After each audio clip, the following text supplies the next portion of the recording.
રાધા રાધા રાધા રાધા સૌ શ્રોતાઓનું સ્વાગત છે. આજે આપણે એક ખાસ સત્સંગ પર થોડી ઊંડી વાત કરવાના છીએ. આ માહિતી છે શ્રી પ્રેમાનંદજી મહારાજ સાથેના એક પ્રશ્નોત્તરી સત્રની અને એનું સરસ સંકલન gujarati.tv.com પર સેવક માધવ જસાપરા દ્વારા કરવામાં આવ્યું છે. તારીખ 2/9/2025 ના એકાંતિકા સત્સંગનો સાર છે આ. આપણો પ્રયત્ન એવો રહેશે કે ભય, લાલચ, ફરજની મૂંઝવણ, પ્રારબ્ધ અને પુરુષાર્થ આવા બધા મુદ્દાઓ પર મહારાજજીનું માર્ગદર્શન સમજીએ. જોઈએ કે આ આધ્યાત્મિક દ્રષ્ટિકોણ આપણને રોજબરોજની મુશ્કેલીઓમાં કઈ રીતે મદદ કરી શકે. તો ચાલો શરૂ કરીએ. પેલો એક સામાન્ય પણ અગત્યનો પ્રશ્ન હતો તન્વી તલવારજીનો કે ભાઈ જીવનમાં ડર લાગે દરેક પરિસ્થિતિમાં, ત્યારે ઈશ્વર પર પૂરો ભરોસો કેમ રાખવો? આ તો ઘણાને થતું હશે નહીં? બિલકુલ. અને મહારાજજીનો જવાબ એકદમ સીધો ને સટ છે. નામ જપ, મતલબ ભગવાનના નામનું સતત રટણ કરતા રહેવું. એ કહે છે જેમ જેમ નામ જપ વધશે ને એમ નિર્ભયતા આવશે. અભયમ સર્વભૂતેષુ. ડરનું મૂળ આપણા પોતાના જૂના ખોટા કર્મો અને ભગવાનમાં પૂરી શ્રદ્ધાનો અભાવ. ઓહો, એટલે નામ જપ ખાલી મંત્ર નથી પણ શક્તિ છે જે ડર હટાવે. પણ ઘણા લોકો કહે છે કે જપ કરીએ પણ મન નથી લાગતું, એનો નિરંતરતા નથી રહેતી. પેલી ડૉક્ટર સીની ચિંતા પણ આ જ હતી ને.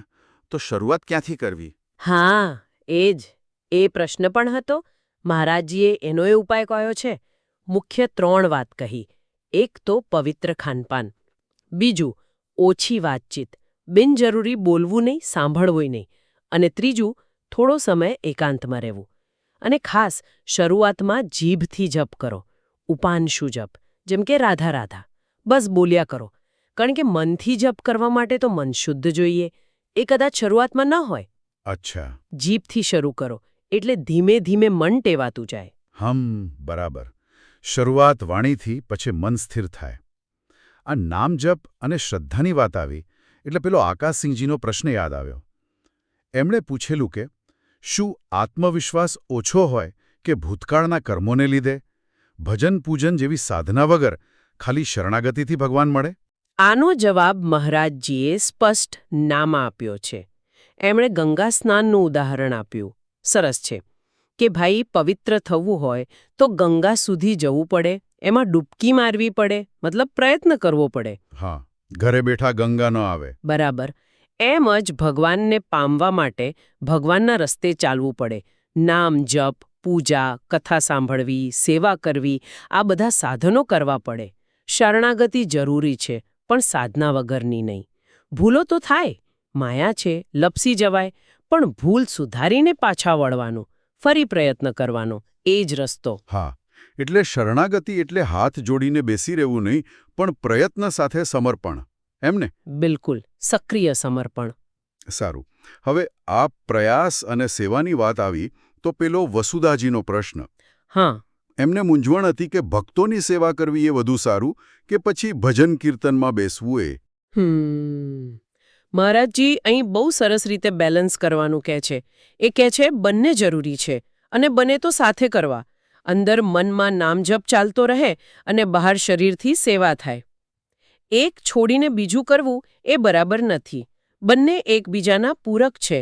જેમ કોઈ કીર્તનમાં બેસે તો કોઈ સેવામાં લાગે. બંનેનું મહત્વ છે. સેવા અને સ્મરણ એક સિક્કાની 2 બાજુ. બરાબર. હવે થોડો જુદો વિષય લઈએ. મિલિંદ અગ્રવાલજીનો પ્રશ્ન મને રસપ્રદ લાગ્યો. એમને ધન અને પ્રતિષ્ઠાની બહુ ઈચ્છા છે, પણ એનાથી જે ભોગ મળે એટલે કે સુખ સગવડ, એમાં આકર્ષણ નથી. આ થોડું વિચિત્ર નથી? શું આ નામજપને લીધે છે? હા, મહારાજજી કહે છે કે આ નામજપનો જ પ્રભાવ છે કે ભોગો ગમતા નથી. પણ સાથે એ પણ ચેતવે છે કે ધન અને પ્રતિષ્ઠાની ઈચ્છા પોતે જ બહુ ખરાબ છે, હલકી છે, ઝેર જેવી છે. ઝેર જેવી? હા.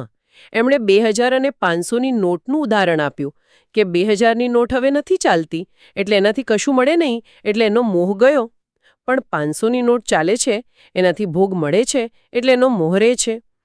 કહેવાનો મતલબ ધનનો મોહ મૂળ તો ભોગની ઈચ્છાને લીધે જ છે. ઓહ, સમજાયું. જેમ જેમ વધુ ભજન થશે, નામજપ વધશે, તેમાં ધન પ્રતિષ્ઠાની ઈચ્છા પણ જતી રહેશે. ભોગની ઈચ્છા જવી એ પહેલું પગથિયું, પણ ધન પ્રતિષ્ઠાની ઈચ્છા જવી એ વધુ ઊંડું છે. આ સાંસારિક ઈચ્છાઓ અને આધ્યાત્મિક શાંતિ, એના પર સાકેત ચોપડાજીએ પણ પૂછેલું, શું બંને સાથે મળી શકે? આના પર મહારાજજીએ બહુ રમૂજી પણ સચોટ વાત કહી. એમણે પૂછ્યું, શું ગાલ ફૂલાવીને હસી શકાય? ના, એ તો કેમ બને? બસ, જેમ એ બે સાથે ન થાય એમ વિષયોનો ભોગ અને અંદરની શાંતિ એ સાથે ન મળે. આધ્યાત્મિક શાંતિ માટે તો ઇન્દ્રિયોને કાબૂમાં રાખવી પડે, વિષયોથી દૂર થવું પડે. જ્યારે ખૂબ નામજપથી અંદરનો આનંદ મળે ને ત્યારે બહારના સુખ ફિક્કા લાગે, પછી મન ત્યાં જાય જ નહીં. ગાલ ફૂલાવીને હસી ન શકાય. વાહ, યાદ રહી ગયો. હવે થોડી વાત કરીએ કર્તવ્યની અને એમાં આવતા ધર્મસંકટની. વિજેન્દ્ર પ્રતાપસિંહજી ધારાસભ્ય છે. એમણે પોતાની મૂંઝવણ કહી કે લોકો એમની પાસે નિયમ તોડીને કામ કરાવવા આવે અને ના પાડીએ તો નારાજ થાય, એનાથી મન દુઃખી થાય. હા, આ તો રાજકારણમાં હા, સામાન્ય છે, પણ મહારાજજીની સલાહ બહુ સ્પષ્ટ છે. કાયદા અને નિયમોનું પાલન કરવું, સખ્તાઈથી, કાનૂન વિધાન. જે ખોટી આશા રાખે અને પૂરી ન થાય એટલે દુઃખી થાય તો એ એમનો વાંક છે, તમારો નહીં. પોતાના પદનો ધર્મ નિભાવો, એનાથી જ લાંબા ગાળે સાચી સેવા થાય ને ભગવાન રાજી રહે. કોણ નારાજ થાય છે એની ચિંતા ન કરવી. બરાબર. સિદ્ધાંતો પર અડગ રહેવું, ભલે કોઈને શરૂઆતમાં ન ગમે. આ વાત સીધી જોડાય છે કર્મ અને ફળ સાથે. સંદીપજીએ પૂછેલો ગીતાના સંદર્ભમાં કે શું આપણા બધા કર્મી, સારા, ખરાબ, ભક્તિ, પાપ બધું ભગવાને પહેલેથી લખી રાખ્યું છે? આપણી પાસે કોઈ ફ્રી વિલ, સ્વતંત્ર ઈચ્છાશક્તિ છે કે નહીં? આ બહુ જ મહત્વનો પ્રશ્ન છે અને મહારાજજી બહુ સ્પષ્ટતા કરે છે.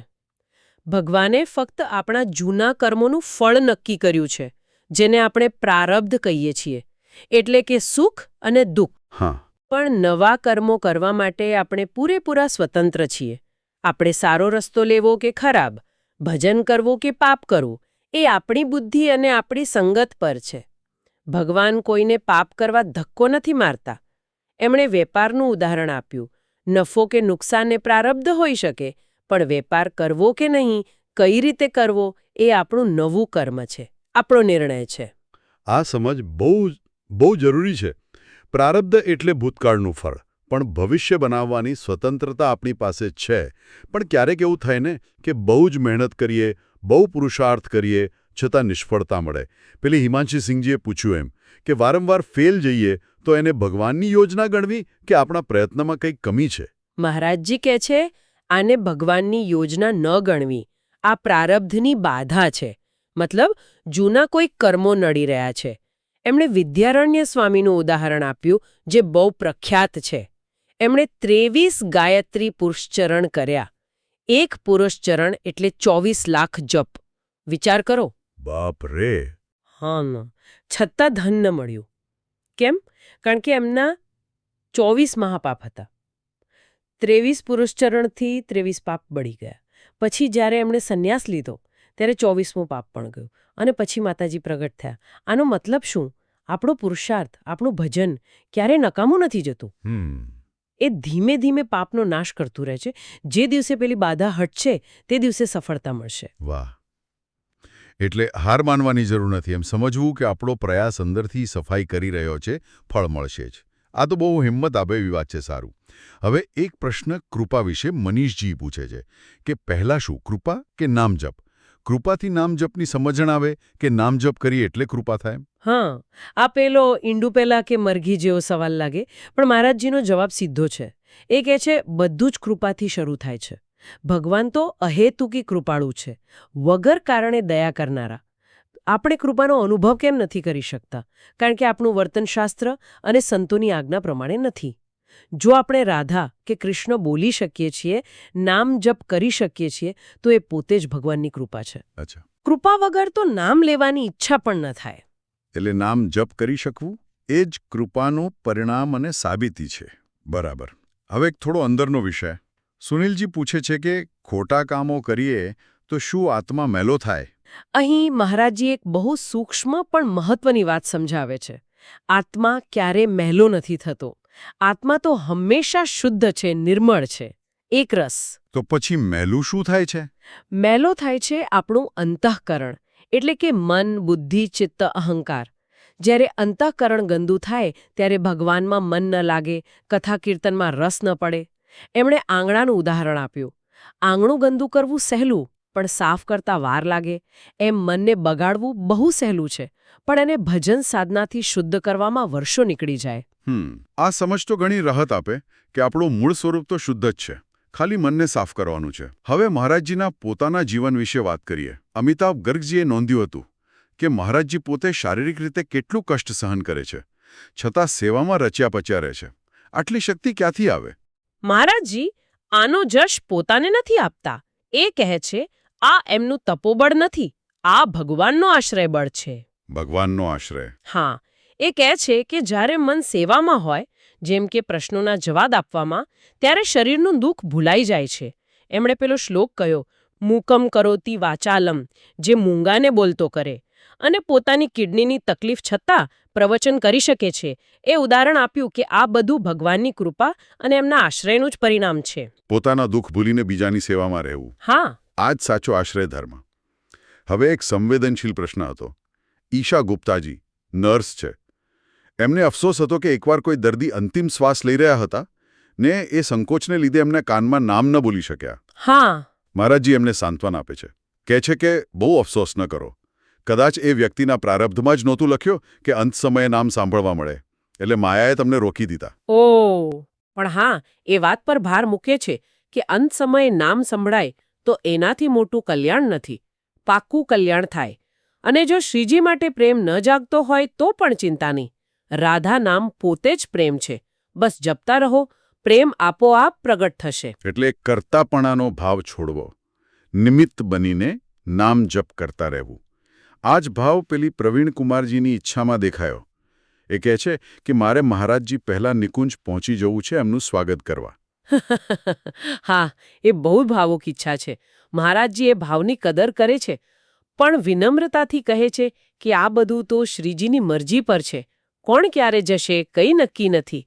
નર સોચી નહીં હોત હૈ, હરિ સોચી તત્કાલ. આપણે ધારીએ એમ નહીં, ભગવાન ધારે એમ તરત થાય. જીવનની આ અનિશ્ચિતતા જ ભગવાનની વિચિત્ર રમત છે. બધું જ એમની લીલા. સારું, હવે એક સામાજિક દૂષણની વાત. પ્રતિમા પાંડેજીનો પ્રશ્ન. નિંદા એટલે શું? મહારાજજી બહુ સ્પષ્ટ વ્યાખ્યા આપે છે. બીજાના દોષ જોવા એ પરદોષ દર્શન, પણ એ દોષોનું બીજા આગળ વર્ણન કરવું એ નિંદા. અચ્છા, જોવું અને કહેવું એમાં ફરક છે? નુકસાન જ છે. પાપનો બોજ વધે. ખાસ કરીને ભક્તોની નિંદા તો જન્મોના પુણ્ય ખતમ કરી નાખે. પોતાની તકલીફ કહેવી એ જુદી વાત છે, પણ બીજાની ખામીઓ ગણાવી એ નિંદા છે. બચવું કઈ રીતે? દૂર રહો, ધ્યાન ના આપો અને ક્ષમા કરો. ઉમા ક્ષમા સાપો તે ભારી. નિંદાથી દૂર રહેવું અને ક્ષમા કરવી. સાધક માટે આ બહુ અગત્યનું છે. અને હવે છેલ્લે એક બહુ જ આમ ઊંડો અને રસપ્રદ પ્રશ્ન. સંદીપ સોમનાથ લડ્ડાજીનો. ભગવાન રામ અને કૃષ્ણના રંગ માટે શ્યામ, નીલ, ઘનશ્યામ એમ કહીએ છીએ, તો એ ખરેખર કાળો રંગ છે કે નીલો? મહારાજજી અહીં એક અદ્ભુત વાત કહે છે. એ કહે છે કે ઠાકુરજીનો જે શ્યામ વર્ણ છે ને એ અલૌકિક છે. એ પ્રકૃતિમાં જોવા મળતો કોઈ રંગ જ નથી. ન કાળો ન નીલો. પ્રકૃતિમાં છે જ નહીં? ના. પેલું ઉપમાઓ છે ને, મોરની ડોક જેવો, નવા વાદળ જેવો, નીલકમળ જેવો. હા. એ તો ખાલી ઇશારો કરવા માટે છે. કારણ કે ભગવાનનું રૂપ અનુપમ છે, એની કોઈ ઉપમા જ નથી. એમણે ચંદ્રશાખા ન્યાયનું ઉદાહરણ આપ્યું. જેમ દૂરનો ચંદ્ર બતાવવા ઝાડની ડાળીનો ઇશારો કરીએ, એમ એ અલૌકિક શ્યામ રંગને સમજાવવા આ કુદરતી રંગોની ઉપમા આપવી પડે. સાચો શ્યામ વર્ણ તો નામ અને ધ્યાનથી અનુભવાય. દેખી રૂપ નામાધારા.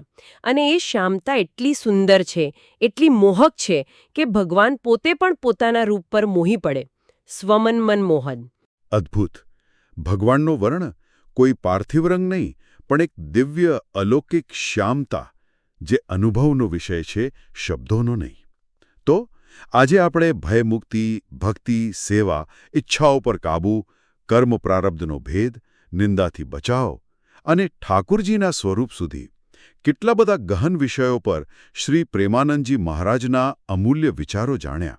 અને આ બધું આપણા સુધી પહોંચ્યું ગુજરાતીTV.com અને સેવક માધવ જસાપરાના માધ્યમથી. ખરેખર દરેક જવાબ એક નવી દ્રષ્ટિ આપે છે. અને કદાચ શ્રોતાઓ માટે એક વિચાર મૂકી શકાય અહીં. મહારાજજીએ પ્રારબ્ધની વાત કરી, પુરુષાર્થની પણ કરી. આપણા જીવનમાં ક્યારે કઈ શક્તિ વધુ કામ કરે છે, આપણો પ્રયાસ કે આપણું નસીબ, એ સમજવું કેટલું શક્ય છે અને શું એ સમજવું જરૂરી પણ છે કે પછી બસ નિષ્ઠાથી આપણું કર્મ અને ભજન કરતા રહેવું એ જ સાચો રસ્તો છે? ચોક્કસ. આ મુદ્દો વિચારવા જેવો છે. ખૂબ ખૂબ આભાર આજના આ ઊંડાણપૂર્વકના વાર્તાલાપ માટે. જો આપ સૌને આ ચર્ચા ગમી હોય તો આપના વિચારો નીચે કોમેન્ટ બોક્સમાં જરૂર લખજો. અને હા, ગુજરાતીTV.com ને લાઇક, શેર અને સબસ્ક્રાઇબ કરવાનું ભૂલતા નહીં. રાધા રાધા, રાધા રાધા, રાધા રાધા.